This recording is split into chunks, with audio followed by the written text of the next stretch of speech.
নমস্কার। গল্পের ঝুলিতে সকল শ্রোতা বন্ধুদের স্বাগত জানাই। আজ আপনাদের জন্য গল্পের ঝুলিতে রয়েছে বঙ্কিমচন্দ্র চট্টোপাধ্যায়ের লেখা ইন্দিরা পঞ্চম পর্ব। আগের পর্বগুলি যদি এখনও না শুনে থাকেন তাহলে ডেসক্রিপশনে দেওয়া লিঙ্ক থেকে শুনে নিতে পারেন। ভালো লাগলে লাইক করে দেবেন এবং চ্যানেলে নতুন হয়ে থাকলে এরকম আরও গল্প শোনার জন্য চ্যানেলটি সাবস্ক্রাইব করতে কিন্তু ভুলবেন না।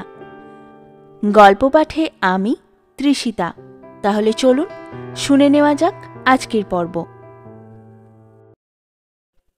তখন সে চিন্তিত ভাব আমার দূর হইল। ইতিপূর্বেই বুঝিতে পারিয়াছিলাম যে তিনি আমার বশীভূত হইয়াছেন। মনে মনে কহিলাম, যদি গণ্ডারের খড়গপ্রয়োগে পাপ না থাকে, যদি হস্তির দন্ত প্রয়োগে পাপ না থাকে, যদি ব্যাঘ্রের নখ ব্যবহারে পাপ না থাকে, যদি মহিষের শৃঙ্গাঘাতে পাপ না থাকে, তবে আমারও পাপ হইবে না। জগদীশ্বর আমাকে যে সকল আয়ুধ দিয়াছেন, উভয়ের মঙ্গলার্থে তাহা প্রয়োগ করিব। যদি কখনো মল বাজিয়ে যেতে হয়, তবে সে এখন। আমি তাহার নিকট হইতে দূরে আসিয়া বসিলাম। তার সঙ্গে প্রফুল্ল হইয়া কথা কহিতে লাগিলাম। তিনি নিকটে আসিলেন। আমি তাহাকে কহিলাম, আমার নিকটে আসিবেন না। আপনার একটি ভ্রম জন্মিয়াছে। আমি কুলোটা নহি। আপনার নিকটে দেশের সংবাদ শুনিব বলিয়াই আসিয়াছি। অসৎ অভিপ্রায় কিছুই নাই। বোধহয় তিনি কথা বিশ্বাস করিলেন না, অগ্রসর হইয়া বসিলেন। আমি তখন হাসিতে হাসিতে বলিলাম, তুমি কথা শুনিলে না, তবে আমি চলিলাম। তোমার সঙ্গে এই সাক্ষাৎ। এই বলিয়া আমি যেমন করিয়া চাহিতে হয় তেমনি করিয়া চাহিতে চাহিতে আমার কুঞ্চিত মসৃণ সুবাসিত অলকদামের প্রান্তভাগ যেন অনবধানে তাহার গণ্ড স্পর্শ করাইয়া সন্ধ্যার বাতাসে বসন্তের লতার মতো একটু হেলিয়া গাত্রোত্থান করিলাম। আমি সত্য সত্যই গাত্রোত্থান করিলাম দেখিয়া তিনি ক্ষুণ্ণ হইলেন। আসিয়া আমার হাত ধরিলেন। মল্লিকা কোরকের বালার উপর তার হাত পড়িল। তিনি হাতখানা ধরিয়া রাখিয়া যেন বিস্মিতের মতো হাতের পানে চাহিয়া রহিলেন। আমি বলিলাম, দেখিতেছ কি? তিনি উত্তর করিলেন, এ কি ফুল? এ ফুল তো মানায় নাই। ফুলটার অপেক্ষা মানুষটা সুন্দর। মল্লিকা ফুলের চেয়ে মানুষ সুন্দর এই প্রথম দেখিলাম। আমি রাগ করিয়া হাত ছুঁড়িয়া ফেলিয়া দিলাম, কিন্তু হাসিলাম। বলিলাম, তুমি ভালো মানুষ নও। আমাকে ছুঁইও না, আমাকে দুশ্চরিত্রা মনে করিও না। এই বলিয়া আমি দ্বারের দিকে অগ্রসর হইলাম। স্বামী, অদ্যপি সে কথা মনে পড়িলে দুঃখ হয়। তিনি হাত জোর করিয়া ডাকিলেন, আমার কথা রাখো, যাইও না। আমি তোমার রূপ দেখিয়া পাগল হইয়াছি। এমন রূপ আমি কখনো দেখি নাই। আর একটু দেখি, এমন আর কখনো দেখিব না। আমি আবার ফিরিলাম, কিন্তু বসিলাম না। বলিলাম, প্রাণাধিক, আমি কোন ছাড়? আমি যে তোমাহেন রত্ন ত্যাগ করিয়া যাইতেছি, ইহাতেই আমার মনের দুঃখ বুঝিও। কিন্তু কি করিব? ধর্মই আমাদিগের একমাত্র প্রধান ধন। একদিনের সুখের জন্য আমি ধর্ম ত্যাগ করিব না। আমি না বুঝিয়া না ভাবিয়া আপনার কাছে আসিয়াছি, না বুঝিয়া না ভাবিয়া আপনাকে পত্র লিখিয়াছিলাম। কিন্তু আমি একেবারে অধঃপাতে যাই নাই। এখনও আমার রক্ষার পথ খোলা আছে। আমার ভাগ্য যে সে কথা এখন আমার মনে পড়িল। আমি চলিলাম। তিনি বলিলেন, তোমার ধর্ম তুমি জানো। আমায় এমন দশায় ফেলিয়াছ যে আমার আর ধর্মাধর্ম জ্ঞান নাই। আমি শপথ করিতেছি, তুমি চিরকাল আমার হৃদয়েশ্বরী হইয়া থাকিবে। একদিনের জন্য মনে করিও না। আমি হাসিয়া বলিলাম, পুরুষের শপথে বিশ্বাস নাই। এক মুহূর্তের সাক্ষাতে কি এত হয়? এই বলিয়া আবার চলিলাম। দ্বার পর্যন্ত আসিলাম, তখন আর ধৈর্যাবলম্বন করিতে না পারিয়া তিনি দুই হস্তে আমার দুই চরণ ধরিয়া পথ রোধ করিলেন। বলিলেন, আমি যে এমন আর কখনো দেখি নাই। তাহার মর্মভেদী দীর্ঘ নিঃশ্বাস পড়িল। তাহার দশা দেখিয়া আমার দুঃখও হইল। বলিলাম, তবে তোমার বাসায় চলো, এখানে থাকিলে তুমি আমার ত্যাগ করিয়া যাইবে। তিনি তৎক্ষণাৎ সম্মত হইলেন। তাহার বাসা সিমলায়, অল্প দূর। তার গাড়িও হাজির ছিল এবং দারবানেরা নিদ্রিত। আমরা নিঃশব্দে দ্বার খুলিয়া গাড়িতে গিয়া উঠিলাম। তার বাসায় গিয়া দেখিলাম দুই মহল বাড়ি। একটি ঘরে আমি অগ্রে প্রবেশ করিলাম। প্রবেশ করিয়াই ভিতর হইতে দ্বার রুদ্ধ করিলাম। স্বামী বাহিরে পড়িয়া রহিলেন। তিনি বাহির হইতে কাতরোক্তি করিতে লাগিলেন। আমি হাসিতে হাসিতে বলিলাম, আমি এখন তোমারই দাসী হইলাম, কিন্তু দেখি তোমার প্রণয়ের বেগ কাল প্রাতকাল পর্যন্ত থাকে না থাকে। যদি কালও এমনই ভালোবাসা দেখিতে পাই, তখন তোমার সঙ্গে আবার আলাপ করিব। আজ এই পর্যন্ত। আমি দ্বার খুলিলাম না। অগত্যা তিনি অন্যত্র গিয়া বিশ্রাম করিলেন। জ্যৈষ্ঠ মাসের অসহ্য সন্তাপে দারুণ তৃষাপীড়িত রোগীকে স্বচ্ছ শীতল জলাশয় তীরে বসাইয়া দিয়া মুখ বাঁধিয়া দাও, যেন সে জল পান করিতে না পারে। বলো দেখি, তার জলে ভালোবাসা বাড়িবে কিনা? অনেক বেলা হইলে দ্বার খুলিলাম। দেখিলাম স্বামী দ্বারে আসিয়া দাঁড়াইয়া আছেন। আমি আপনার করে তাহার কর গ্রহণ করিয়া বলিলাম, প্রাণনাথ, হয় আমাকে রামরাম দত্তের বাড়ি পাঠাইয়া দাও, নচেত অষ্টাহ আমার সঙ্গে আলাপ করিও না।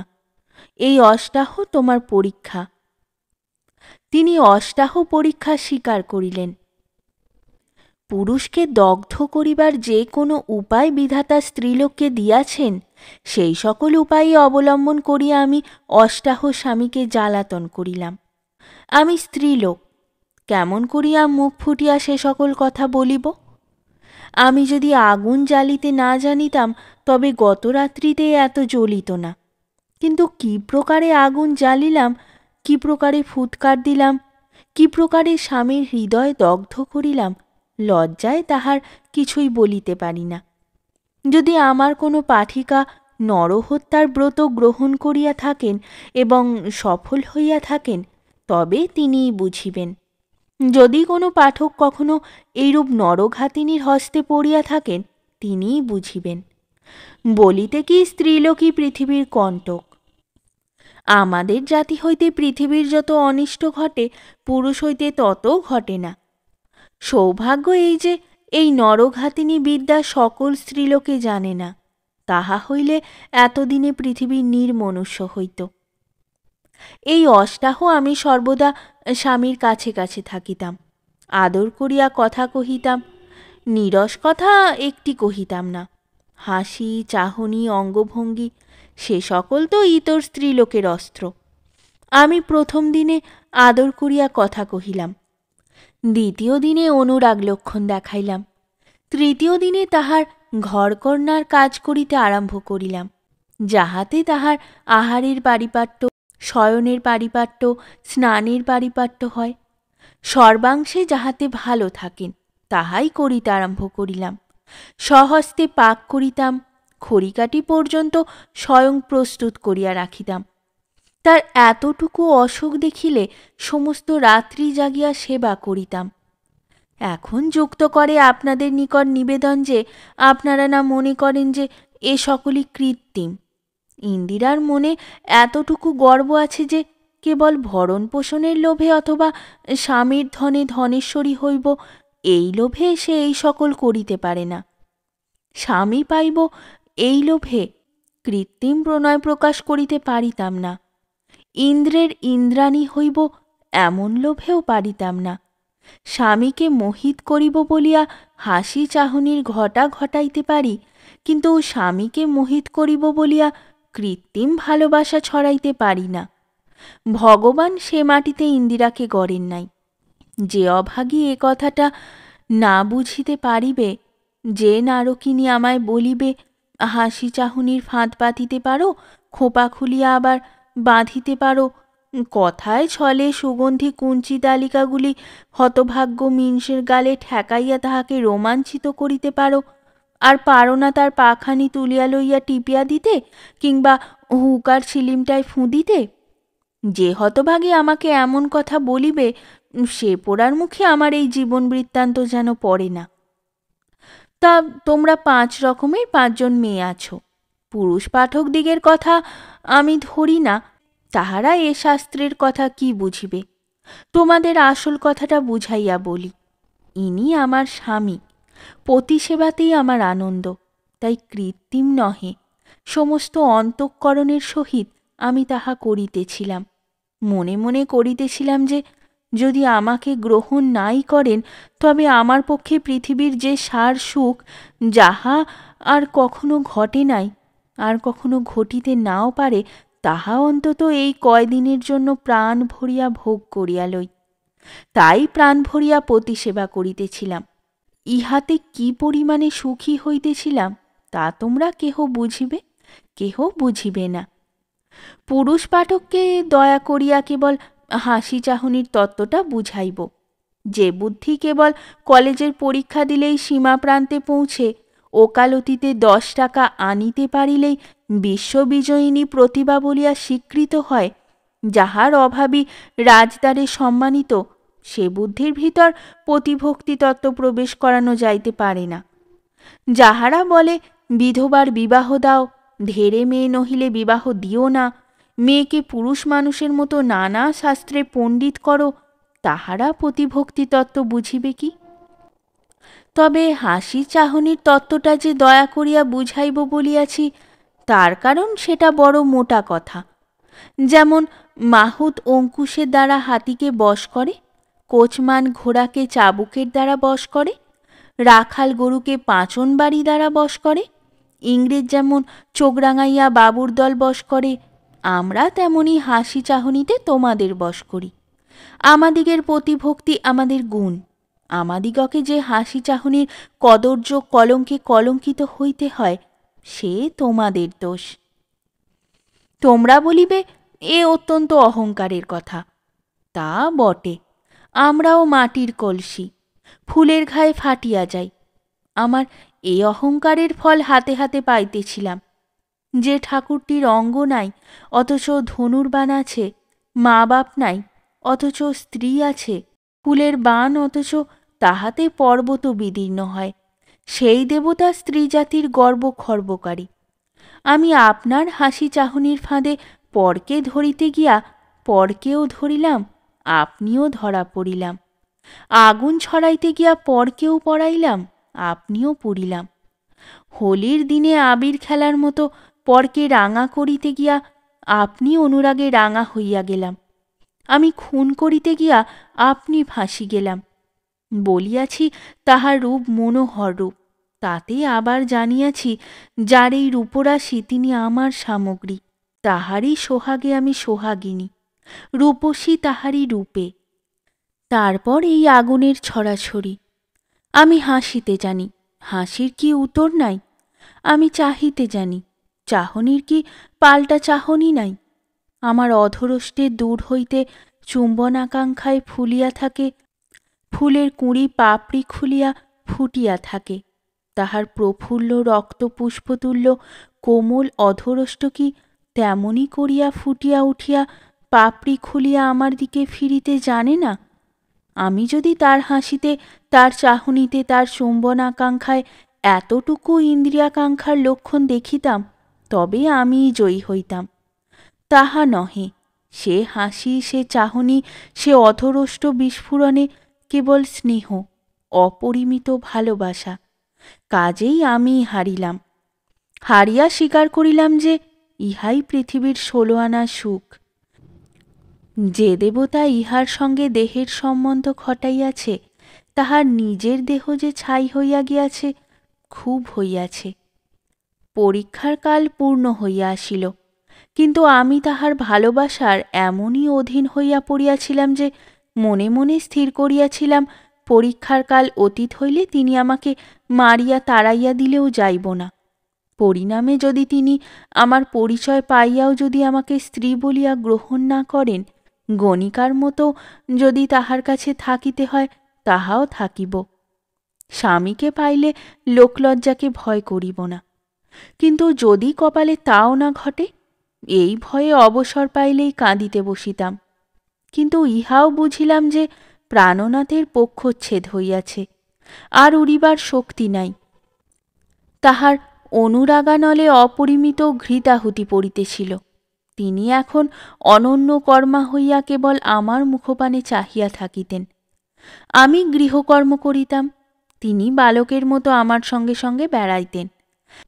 তাহার চিত্তের দুর্দমনীয় বেগ প্রতি পদে দেখিতে পাইতাম, অথচ আমার ইঙ্গিত মাত্রে স্থির হইতেন।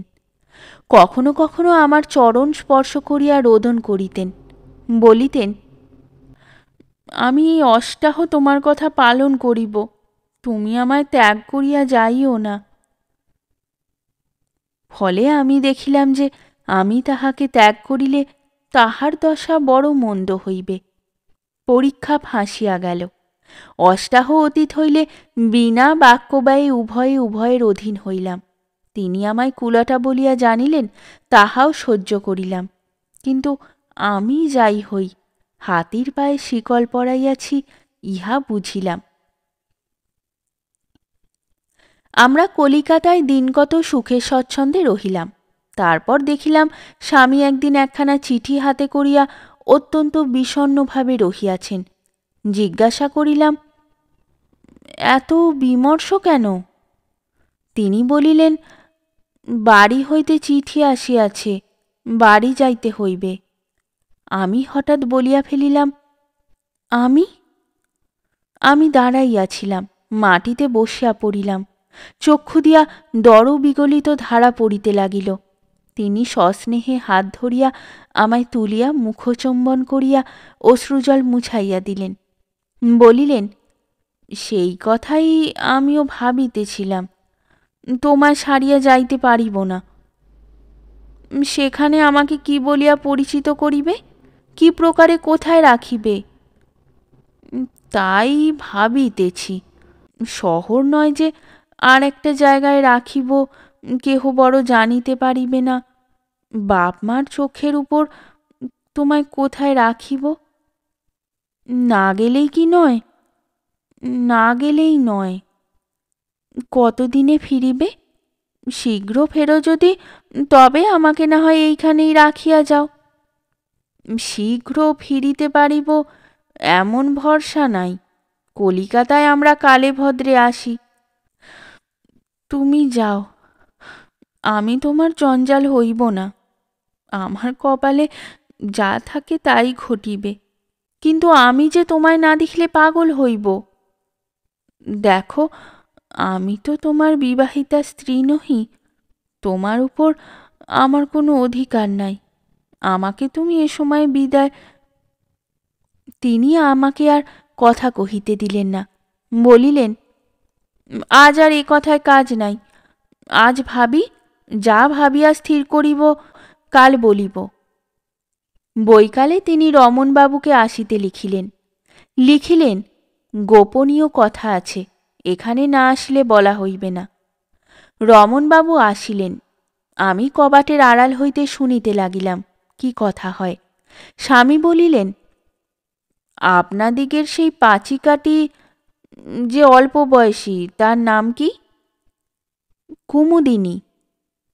তাহার বাড়ি কোথায়? এখন বলিতে পারি না।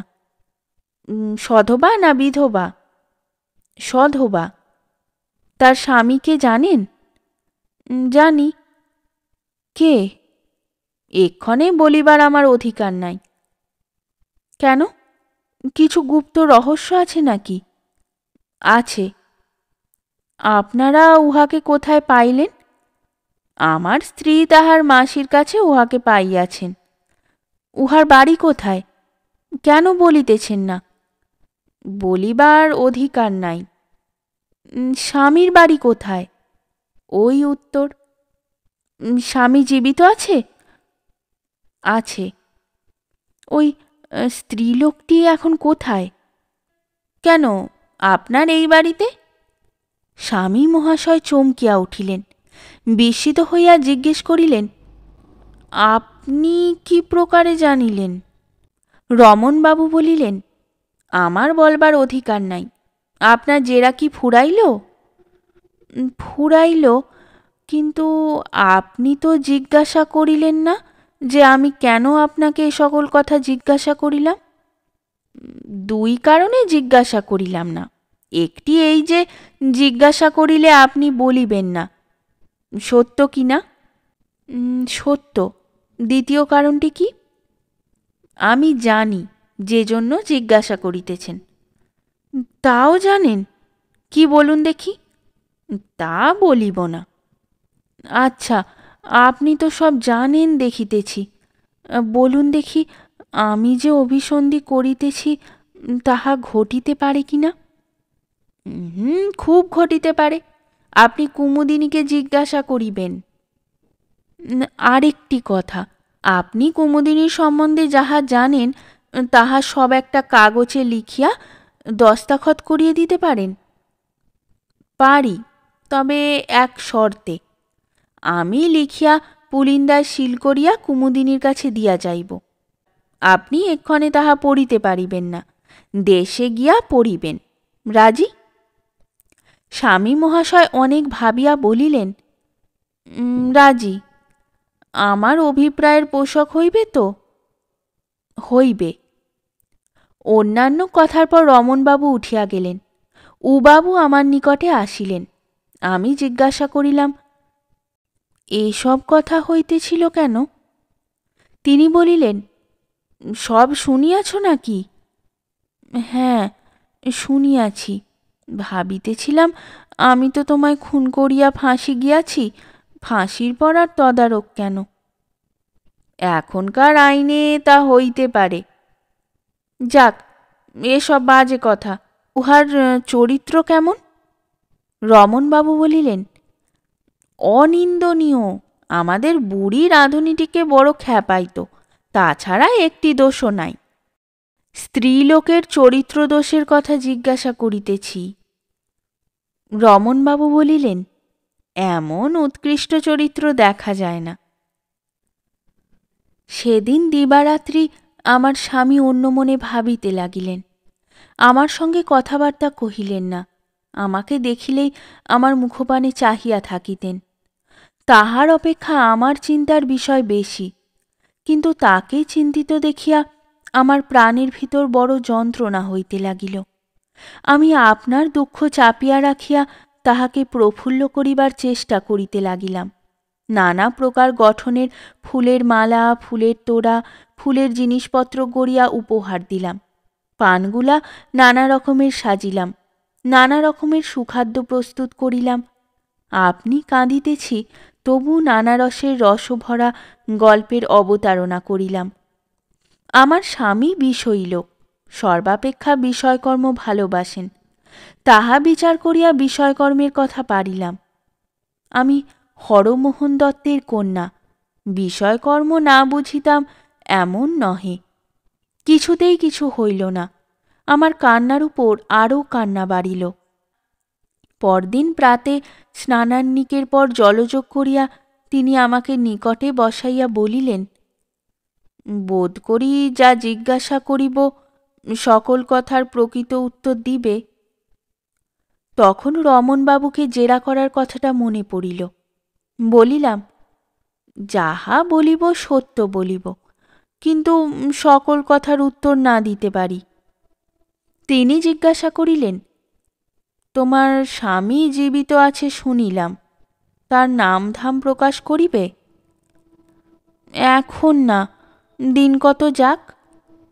তিনি এখন কোথায় আছেন বলিবে? এই কলিকাতায়। একটু চমকিত হইয়া তিনি বলিলেন, তুমি কলকাতায়, তোমার স্বামী কলকাতায়, তবে তুমি তার কাছে থাকো না কেন? তার সঙ্গে আমার পরিচয় নাই। পাঠক দেখিও, আমি সব সত্য বলিতেছি। আমার স্বামী এই উত্তর শুনিয়া বিস্মিত হইয়া কহিলেন, স্ত্রী পুরুষে পরিচয় নাই, এ তো বড় আশ্চর্য কথা। সকলের কি থাকে? তোমার কি আছে? একটু অপ্রতিভ হইয়া তিনি বলিলেন, সে তো কতকগুলা দুর্দৈবে ঘটিয়াছে। দুর্দৈব সর্বত্র আছে। যাক, তিনি ভবিষ্যতে তোমার ওপর কোনো দাবি দাওয়া করিবার সম্ভাবনা আছে কি? সে আমার হাত। আমি যদি তার কাছে আত্মপরিচয় দিই তবে কি হয় বলা যায় না। তবে তোমাকে সকল কথা ভাঙিয়া বলি, তুমি খুব বুদ্ধিমতী, তাহা বুঝিয়াছি। তুমি কি পরামর্শ দাও শুনি। বলো দেখি। আমাকে বাড়ি যাইতে হইবে। বুঝিলাম। বাড়ি গেলে শীঘ্র ফিরিতে পারিব না। তাও শুনিতেছি। তোমাকে ফেলিয়া যাইতেও পারিব না, তাহলে মরিয়া যাইব। প্রাণ আমার কণ্ঠাগত, তবু আমি একরাশি হাসি হাসিয়া বলিলাম, পোড়া কপাল, ভাত ছড়াইলে কাকের অভাব কি? কোকিলের দুঃখ কাকে যায় না। আমি তোমাকে লইয়াই যাইব। কোথায় রাখিবে? কি পরিচয় রাখিবে? একটা ভারী জুয়া চুরি করিব, তাই কাল সমস্ত দিন ভাবিয়াছি, তোমার সঙ্গে কথা কহি নাই। বলিবে যে এই ইন্দিরা রামরাম দত্তের বাড়িতে খুঁজিয়া পাইয়াছি। সর্বনাশ! তুমি কে? স্বামী মহাশয় নিষ্পন্দ হইয়া দুই চক্ষের তারা উপর দিকে তুলিয়া আমার মুখপানে চাহিয়া রহিলেন। আমি জিজ্ঞাসা করিলাম, কেন, কি হইয়াছে? ইন্দিরা নাম জানিলে কি প্রকারে? আর আমার মনের গুপ্ত অভিপ্রায় বা জানিলে কি প্রকারে? তুমি মানুষ না কোনো মায়াবিনী? সে পরিচয় পশ্চাৎ দিব। এখন আমি তোমাকে পাল্টা জেরা করিব। স্বরূপ উত্তর দাও। বলো। সেদিন তুমি আমাকে বলিয়াছিলে যে তোমার স্ত্রীকে পাওয়া গেলেও তুমি গ্রহণ করিবে না, কেননা তাহাকে ডাকাতে কারিয়া লইয়া গিয়াছে, তোমার জাতি যাইবে। আমাকে ইন্দিরা বলিয়া ঘরে লইয়া গেলে সে ভয় নাই কেন? সে ভয় নাই, খুবই আছে, তবে তাহাতে আমার প্রাণের দায় ছিল না। এখন আমার প্রাণ যায়। জাতি বড় না প্রাণ বড়? আর সেটাও তেমন বিষম সংকট নয়। ইন্দিরা যে জাতিভ্রষ্ট হইয়াছিল এমন কথা কেহ বলে না। কালাদিঘিতে যাহারা ডাকাতি করিয়াছিল তাহারা ধরা পড়িয়াছে। তাহারা একবার করিয়াছে, একবারে বলিয়াছে ইন্দিরার গহনাগাটি মাত্র কাড়িয়া লইয়া তাহাকে ছাড়িয়া দিয়াছে। কেবল এখন সে কোথায় আছে, কি হইয়াছে, তাই কেহ জানে না। পাওয়া গেলে একটা কলঙ্কশূন্য বৃত্তান্ত অনায়াসেই তৈয়ার করিয়া বলা যাইতে পারে। ভরসা করি রমণবাবু যাহা লিখিয়া দিবেন তাহাতে তাহার পোষকতা করিবে। তাতেও যদি কোনো কথা উঠে, গ্রামে কিছু সামাজিক দিলেই গোল মিটিবে। আমাদের টাকা আছে, টাকায় সবাইকে বশীভূত করা যায়। যদি সে আপত্তি কাটে তবে আর আপত্তি কি? গোল তোমাকে লইয়া। তুমি জাল ইন্দিরা, যদি ধরা পড়ো। তোমাদের বাড়িতে আমাকে কেহ চেনে না, আসল ইন্দিরাকেও কেহ চেনে না, কেননা কেবল একবার বালিকা বয়সে তাহাকে তোমরা দেখিয়াছিলে। তবে ধরা পড়িব কেন? কথায় নূতন লোক গিয়া জানা লোক সাজিলে সহজে কথায় ধরা পড়ে। তুমি না হয় আমাকে সব শিখাইয়া পড়াইয়া রাখিবে। তা তো মনে করিয়াছি, কিন্তু সব কথা তো শিখানো যায় না। মনে করো যদি যে কথা শিখাইতে মনে হয় নাই এমন কথা পড়ে তবে ধরা পড়িবে। মনে করো যদি কখনো আসল ইন্দিরা আসিয়া উপস্থিত হয়, উভয়ের মধ্যে বিচারকালে পূর্ব কথা জিজ্ঞাসাবাদ হইলে তুমিই ধরা পড়িবে। আমি একটু হাসিলাম। এমন অবস্থায় হাসিটা আপনি আসে, কিন্তু এখন আমার প্রকৃত পরিচয় দিবার সময় হয় নাই। আমি হাসিয়া বলিলাম, আমায় কেহ ঠেকাইতে পারে না। তুমি এইমাত্র আমায় জিজ্ঞাসা করিতেছিলে যে আমি মানুষই কি মায়াবিনী? আমি মানুষই নহি। আমি কি তাহা পরে বলিব। এখন ইহাই বলিব যে আমাকে কেহ ঠকাইতে পারে না। স্বামী মহাশয় স্তম্ভিত হইলেন। তিনি বুদ্ধিমান কর্মঠ লোক, নহিলে এত অল্প দিনে এত টাকা রোজগার করিতে পারিতেন না। মানুষটা বাহিরে একটু নীরস, কাট রকম, পাঠক তাহা বুঝিয়া থাকিবেন, কিন্তু ভিতরে বড় মধুর, বড় কোমল, বড় স্নেহশালী। কিন্তু রমণবাবুর মতো এখনকার ছেলেদের মতো উচ্চশিক্ষায় শিক্ষিত নহেন। তিনি ঠাকুর দেবতা খুব মানিতেন। নানা দেশে ভ্রমণ করিয়া ভূত প্রেত ডাকিনী যোগিনী যোগী মায়াবিনী প্রভৃতির গল্প শুনিয়াছিলেন। সে সকলে একটু বিশ্বাস করিতেন। তিনি আমার দ্বারা যেরূপ মুগ্ধ হইয়াছিলেন তাহাও তাহার এই সময়ে স্মরণ হইল। অতএব আমি যে বলিলাম আমি মানুষ নহি, তাহাতে তাহার একটু বিশ্বাস হইল। তিনি কিছুকাল স্তম্ভিত ও ভীত হইয়া রহিলেন, কিন্তু তারপর নিজ বুদ্ধি বলে সে বিশ্বাসটুকু দূর করিয়া বলিলেন, আচ্ছা, তুমি কেমন মায়াবিনী আমি যা জিজ্ঞাসা করি বলো দেখি। জিজ্ঞাসা করো। আমার স্ত্রীর নাম ইন্দিরা, জানো। তার বাপের নাম কি? হরমোহন দত্ত। তার বাড়ি কোথায়? মহেশপুর। তুমি কে? তা তো বলিয়াছি যে পরে বলিব। মানুষ নই। তুমি বলিয়াছিলে তোমার বাপের বাড়ি কালাদিঘি। কালাদিঘির লোক এ সকল জানিলে জানিতে পারে। এইবার বলো, হরমোহন দত্তের বাড়ির সদর দরওয়াজা কোন মুখ? দক্ষিণ মুখ, একটা বড় ফটকে দুই পাশে দুইটা সিংহী। আচ্ছা আচ্ছা, তার কয় ছেলে? এক। নাম কি? বসন্ত কুমার। তার কয় ভগিনী? আপনার বিবাহের সময় দুইটি ছিল। নাম কি? ইন্দিরা আর কামিনী। তার বাড়ির নিকট কোনো পুকুর আছে? আছে, নাম দেবী দিঘি। তাতে খুব পদ্ম ফোটে। হ্যাঁ, তা দেখিয়াছিলাম। তুমি কখনো মহেশপুরে ছিলে? তার বিচিত্র কি, তাই এত জানো। আর গোটা কত কথা বলো দেখি। ইন্দিরার বিবাহের সম্প্রদান কোথায় হয়? পূজার দালানের উত্তর পশ্চিম কোণে। কে সম্প্রদান করে? ইন্দিরার খুড়া কৃষ্ণমোহন দত্ত। আচ্ছা, স্ত্রী আচারকালে একজন আমার বড় জোরে কান মুলিয়া দিয়াছিল। তার নাম আমার মনে আছে, বলো দেখি তার নাম। বিন্দু ঠাকুরানী। বড় বড় চোখ, রাঙা রাঙা ঠোঁট, নাকে ফাঁদি নথ। ঠিক, বোধ হয় তুমি বিবাহের দিন উপস্থিত ছিলে। তাদের কুটুম্ব নও তো?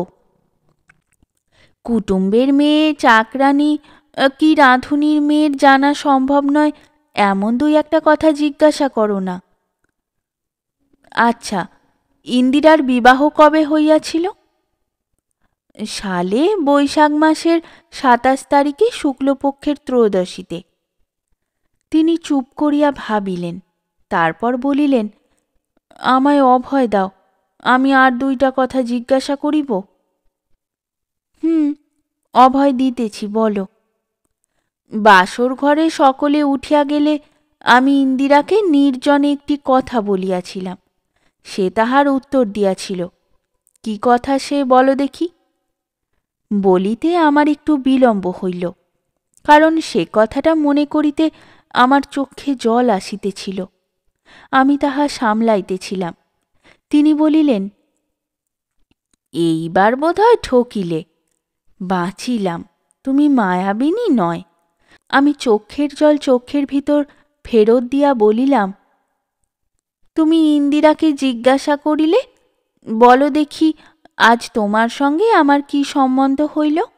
ইন্দিরা বলিল, আজ হইতে তুমি আমার দেবতা হইলে, আমি তোমার দাসী হইলাম।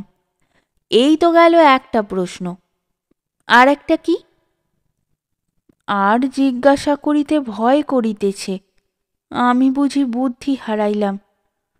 তবু বলো, ফুলশয্যার দিন ইন্দিরা তামাশা করিয়া আমাকে গালি দিয়াছিল, আমিও তার কিছু সাজা দিয়াছিলাম। বলো দেখি সে কথাগুলি কি? তুমি ইন্দিরার হাত এক হাতে ধরিয়া আর হাত তার কাঁধে দিয়া জিজ্ঞাসা করিয়াছিলে, ইন্দিরে, বলো দেখি আমি তোমার কে? তাতে ইন্দিরা উত্তর করিয়াছিল, শুনিয়াছি তুমি আমার ননদের বর। তুমি দণ্ডস্বরূপ তার গালে একটা ঠোনা মারিয়া তাকে একটু অপ্রতিভ দেখিয়া পরিশেষে মুখচুম্বন করিয়াছিলে। বলিতে বলিতে আমার শরীর অপূর্ব আনন্দরসে আপ্লুত হইল। সেই আমার জীবনের প্রথম মুখচুম্বন, তারপর সুভাষিনীকৃত সেই সুধাবৃষ্টি। ইহার মধ্যে ঘোরতর অনাবৃষ্টি গিয়াছে, হৃদয় শুকাইয়া মাঠ ফাটা হইয়াছিল। এই কথা ভাবিতেছিলাম, দেখিলাম স্বামী ধীরে ধীরে বালিশের উপর মাথা রাখিয়া চক্ষু বুজিলেন। আমি বলিলাম, আর কিছু জিজ্ঞাসা করিবে? তিনি বলিলেন, না, হয় তুমি স্বয়ং ইন্দিরা, নয় কোনো মায়াবিনী। আজ এই পর্যন্তই। পরবর্তী পর্ব নিয়ে খুব তাড়াতাড়ি ফিরে আসব। এই পর্বটি যদি আপনাদের ভালো লেগে থাকে তাহলে লাইক এবং শেয়ার করতে ভুলবেন না। সকলে ভালো থাকুন, শুনতে থাকুন গল্পের ঝুলি।